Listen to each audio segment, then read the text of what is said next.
Welcome to Check In to Check Out, the e-commerce podcast. My name is Justin Ehrenstein, and beside me is Jonathan Silverstein.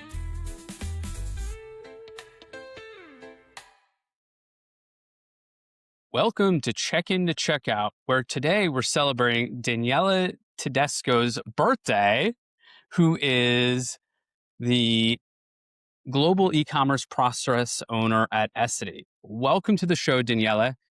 What is your role, and what does that? It's a big role. What's it mean? Yeah, thanks for having me, guys. Love the show. Happy to be here, and it's a total pleasure. So my role is global e-commerce process owner, and I work at Essity, and my focus is really around driving capabilities. And I like to summarize it basically in three S's, right? So it's streamlined business processes, speed to market, and seamless customer experience. So my role is to work with our major global brands and brand owners and product owners to drive consistency, scale, and deliver a strong customer experience for our direct e-commerce. And so, explain to all of us, what does Essity do? It's a huge company. So, what are all the different parts of it, and what do you touch? Yeah, yeah. Essity is a global health and hygiene company. We are selling in over 100 countries. We make 15 billion in annual revenue, and we make everything from the napkins that you get in Dunkin Donuts to the paper towels in the airport to incontinence products for your loved ones and fem care and even medical devices around compression and wound care. So we're in your hospitals, your airports. The fact that I love, Justin, is we touch a billion people every day. So try to wrap your head around that. It's really amazing. A billion people's skin is being touched by Essity products every day. So, in order to reach and deliver at that scale, we need to really have a robust omni-channel strategy. And my world is really focused on delivering a first-in-class customer experience around our direct approach for both B2B as well as B2C. And what percentage of your time, of your energy, is around B2B versus B2C? Because they're two different problems to solve. Yeah, absolutely. And because we're a manufacturer, we don't have like this kind of robust engine that many of your maybe other hosts or guests have had around like retail and merchandising.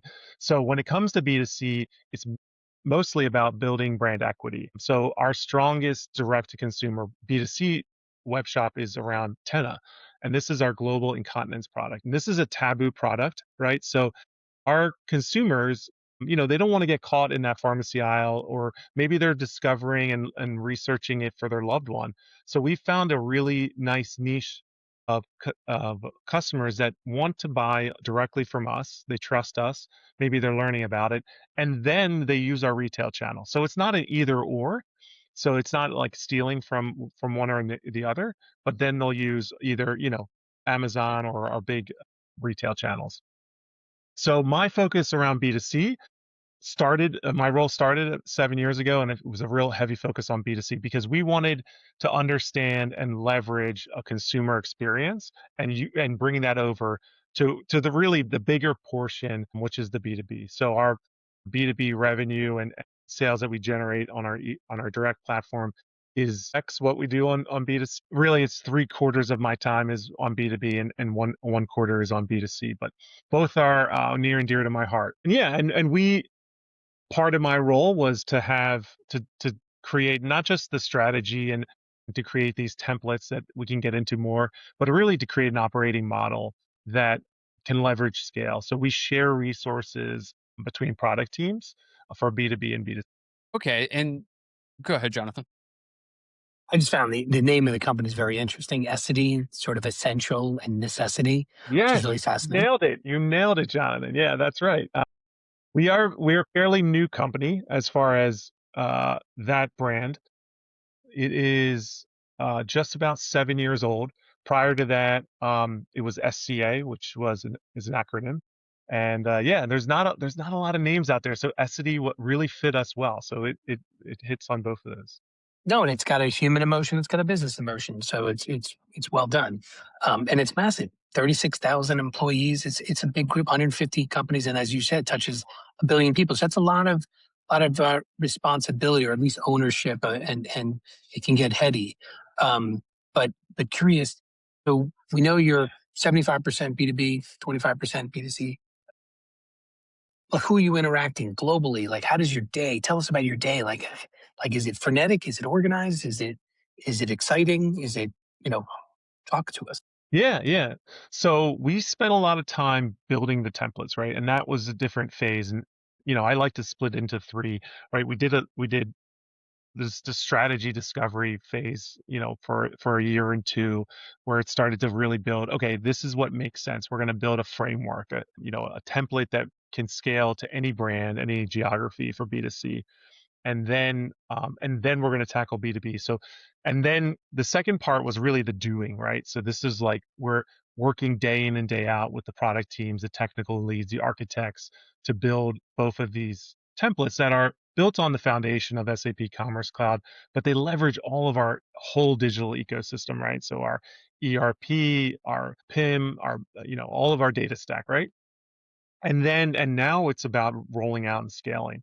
So this past 2 or 3 years has really been about getting our global reach. So we're for B2C in a couple weeks, we'll be live in 14 markets, and it's all built and managed under one product team. And it's just really a handful of resources centrally, and then we have all these local folks that are driving it and driving the sales and the localization and fitting those customer needs. So my day to day is really about connecting with the product team and working closely with them, making sure the high level backlog of our capabilities is like visible, apparent, driving some of those discussions, right? So I drive the next big phase for us for our B2B for the medical shop is punch out.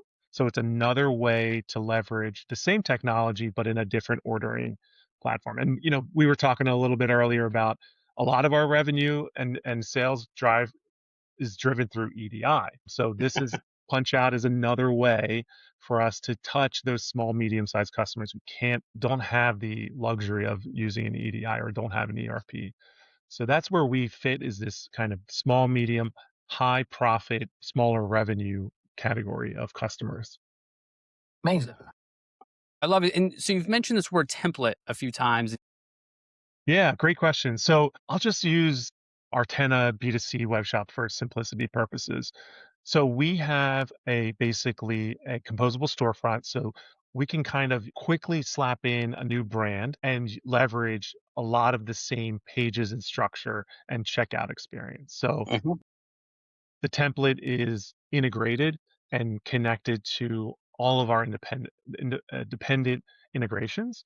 So that's where the bread and butter of the template really sits, is this base layer. So it's like a wedding cake, if you will. So there's this base layer of code that's shared between B2B and B2C because both instances are on the same solution, if you will.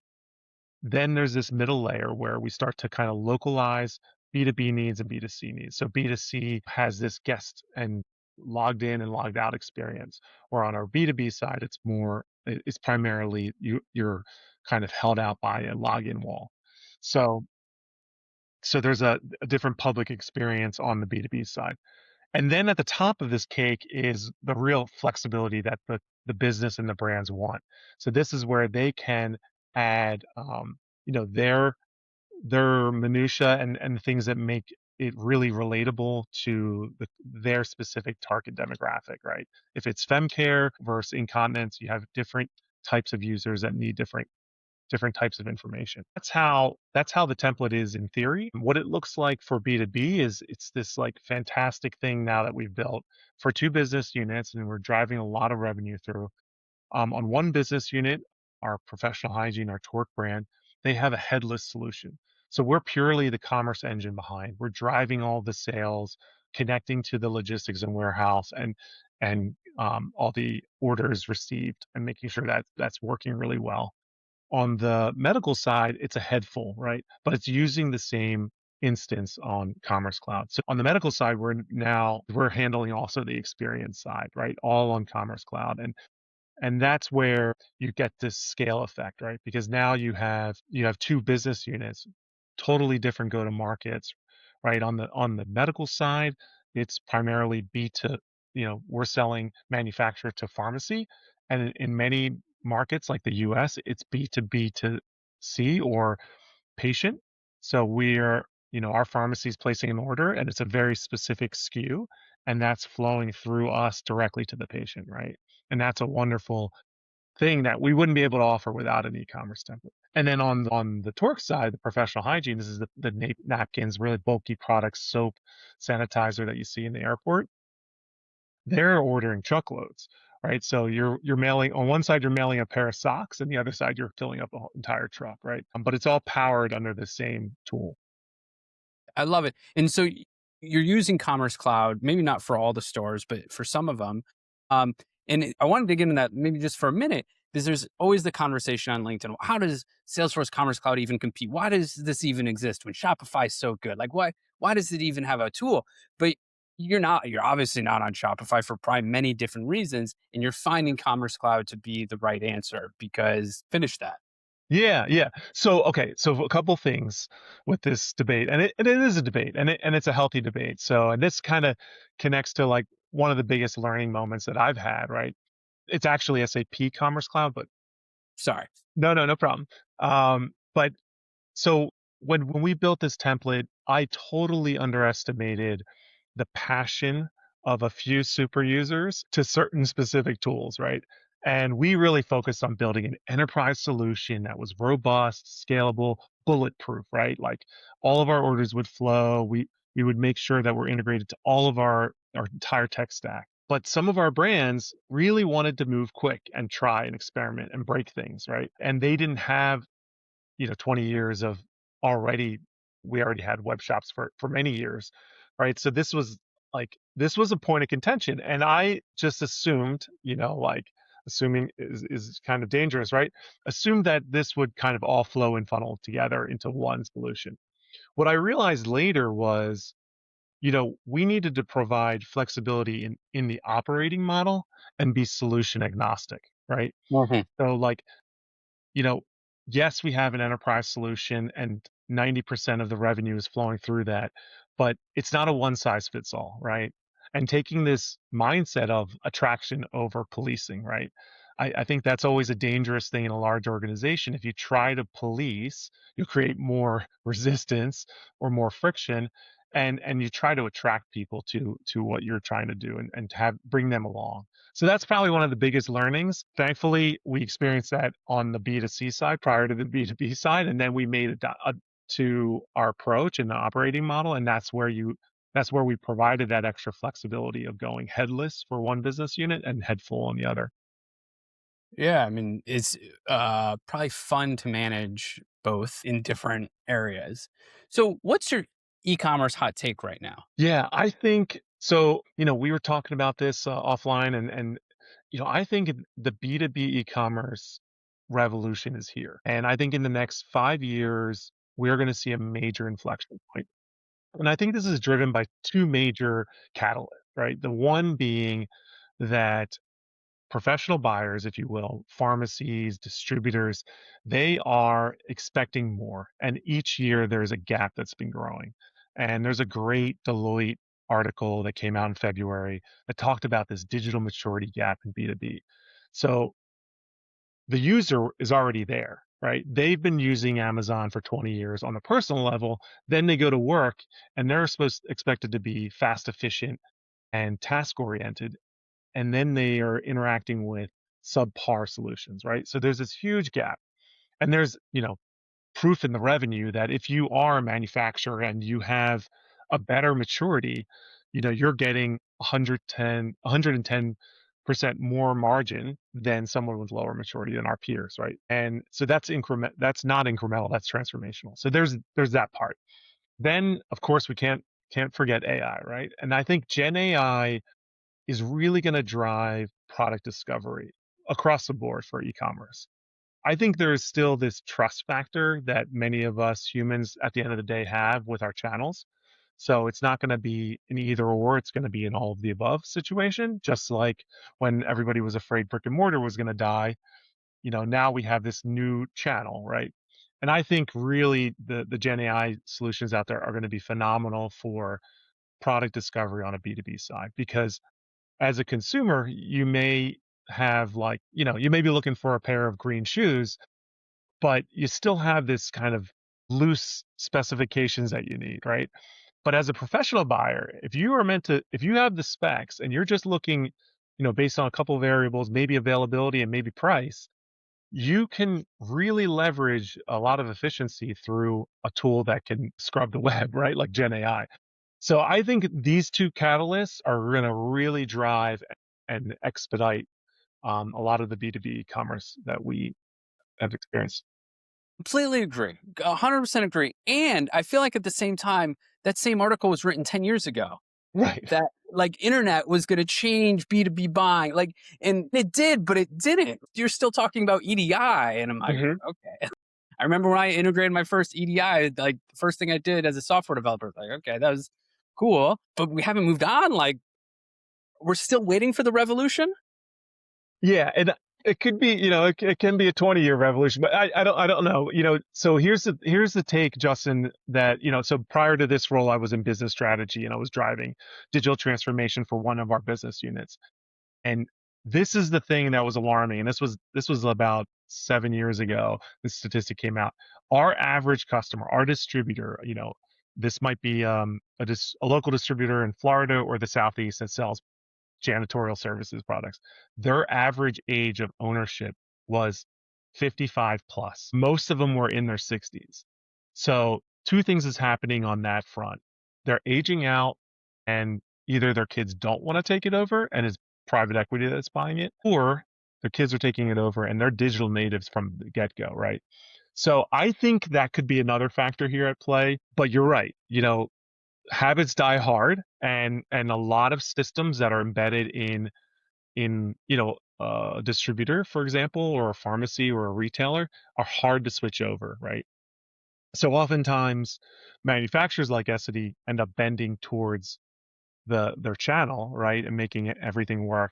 And now I think it's going to be the other way. Is that the channels are going to push for more. You know, the other thing is you got to be discoverable, right? So you have to have, as a manufacturer, we have to have clean data. There was a statistic that, I don't know, most of ChatGPT's data is coming from Reddit or Facebook, right? Like these testimonials, right? We need to represent our own brand before someone else does, right? And I think that's also part of this revolution. I was going to say, the two things that you both are talking about is really contextual relevance. Technology is a massive enabler or accelerator, I should say, to these things. So while I agree with you 100% that it's, there's a revolution coming, it's a little chicken or the egg. Is it because the technology is enabling these things and because the demand, as you just said, there's two target audiences for aging out and because digital natives are taking over are demanding it. But now the technology is enabling it and accelerating this ability. Do you catch the wave before or are you late to it? So 100% agree. And it's a great hot take. And so for you on the B2B side, there's EDI, but people are in their AI tools all day, whether it's Claude, ChatGPT. Like I'm sure you probably spend 2 to 6 hours in an AI tool all day, and anyone in B2B does, anyone enterprise does. And that's kind of their home almost.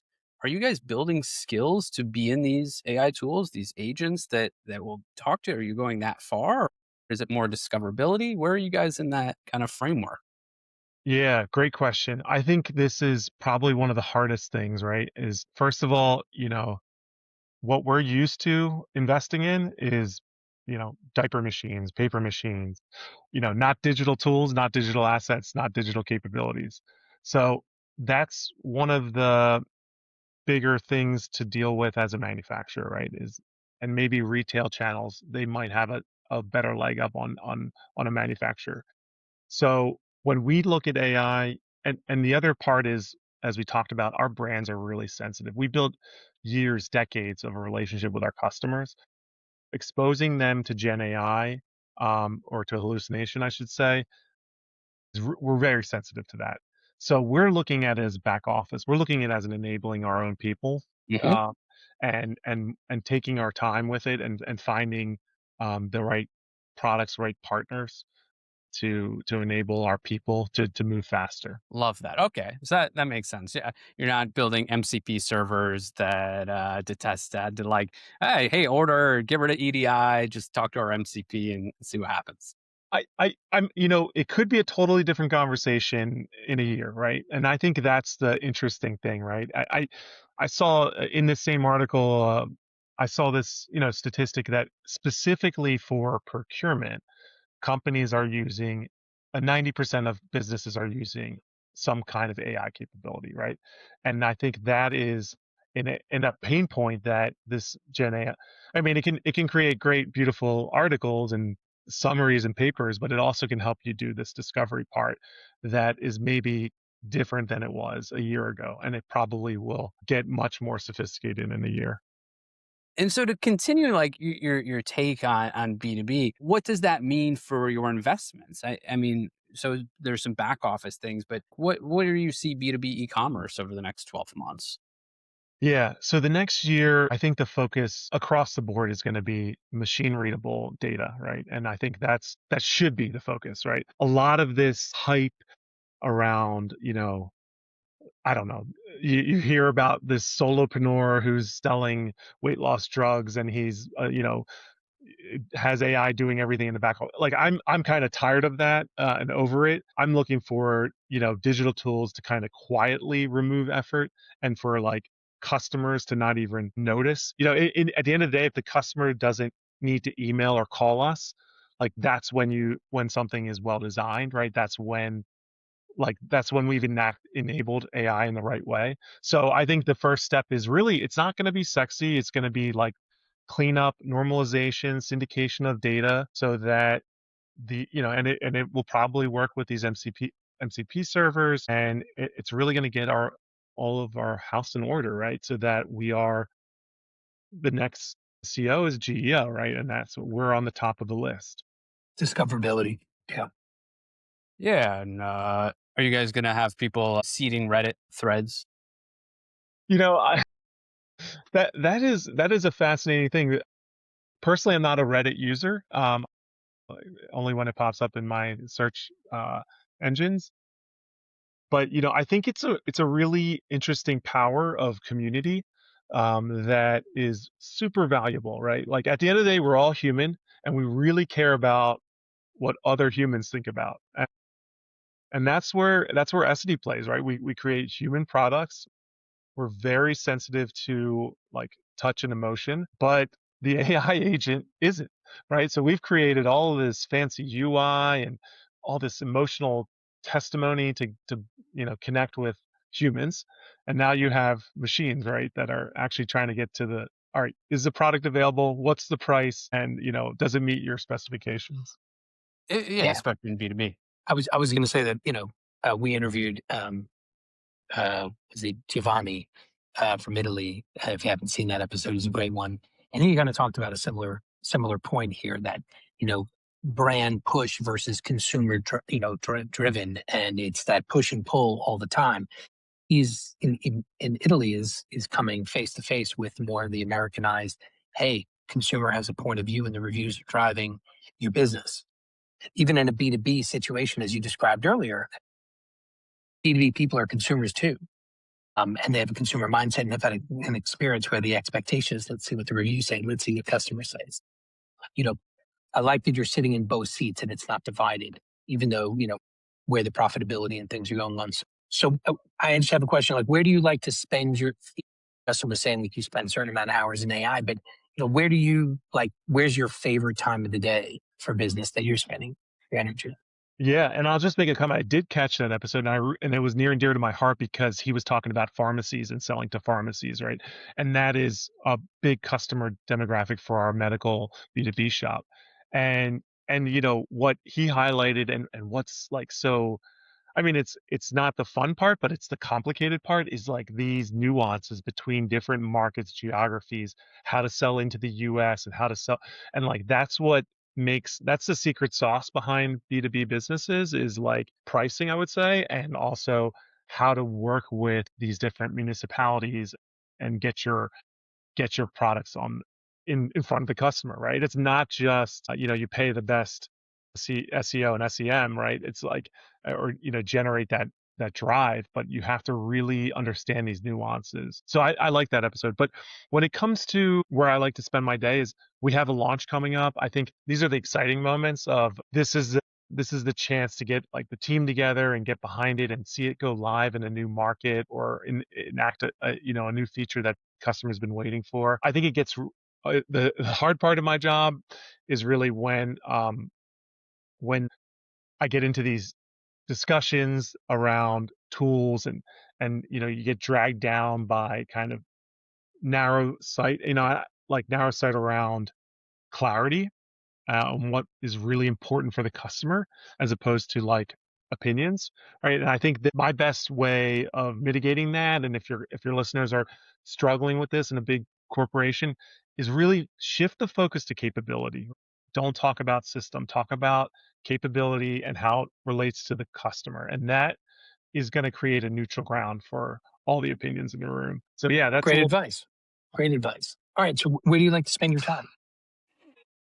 Well, I like to spend my time on my bike and skiing, but yeah, that's pretty much on the personal side. But yeah, I know I think if I can work with, so I'm an engineer at heart, I love learning about new capabilities. Like when we actually get to see something and like the power of it and how to integrate it into our web shop and like now we're looking at a customer data platform that's going to really drive insights and segmentation to the next level for our B2B shoppers, which is very hard. We don't have Nielsen data in B2B, right? So we have to create our own segmentation and we have to create our own kind of trends based on buying behavior. Wow, that's kind of fun, right? That's like you start to see the things behind the scenes that a lot of companies are doing, especially Amazon, and you can start to bring that to life in your own company. And that's the difference in the signal and the noise that artificial intelligence, as you were describing before, can't really tell. So that's where the human intervention can make significant decisions. So I like that's where you like to be. Right on. Yeah. And you should totally get on Reddit, if only to look at the city you live in Okay. and understand how people are talking about the city you live in and be a part of the discourse and even shape the discourse. I can, like, you speaking of Austin, just how people talk about bikers versus cars in this city, which is a very bike friendly city, but it's fascinating. You become involved and you want to then go to city council because you see this discourse on Reddit. So definitely get on Reddit. Cool. But we were talking at the beginning before the show started about Project Hail Mary. So let's talk about that a little. What are some of your thoughts on it? Yeah. So I just finished this book, and actually I got to see in person. Well, it was 50 miles away, the Artemis 2 takeoff. So it was super cool. I'm just fascinated by sci-fi, and I think this really like we needed a feel good story where like you see the whole world kind of come together on one Uh-huh. mission. Like I think that was also a big driver. But what really stood out to me was this idea of these two protagonists, these two leaders, these main characters, and how they perceive the world and this perception idea, right? So like, the main character, the human being like able to perceive most of our world around visual, right? Visual optics, right? And then you have this other intelligent being who has no visible capabilities, right? Uses echolocation, right? And that really starts to like drive like all these thoughts, right? What does intelligence mean? But it also like reminded me that there's this whole other world around us that we can't even perceive, right? And that that there's these kind of invisible layers. And now we have the astronauts coming back, right, from Artemis 2. And inevitably, whenever someone goes to space, they come back with this perspective. I think they call it the overview effect, right? Where they're like, they don't see countries and borders anymore, right? When you go out there, they see this thing and this world in a new way, and they're placing it very differently, right? And it's this effect that I think the book also tried to create, right? And like, okay, to tie it back to business and e-commerce, the reminder is for CX especially, like there's all these invisible layers right behind the scene, and people never see them directly.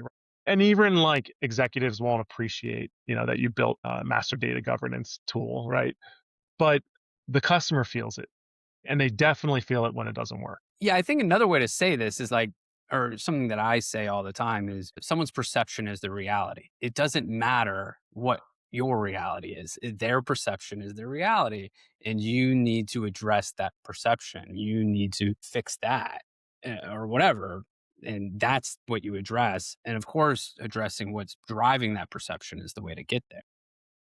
Yeah, great point. Great point. I was going to say that I saw the movie last Saturday, and I'm not going to ruin it for anybody.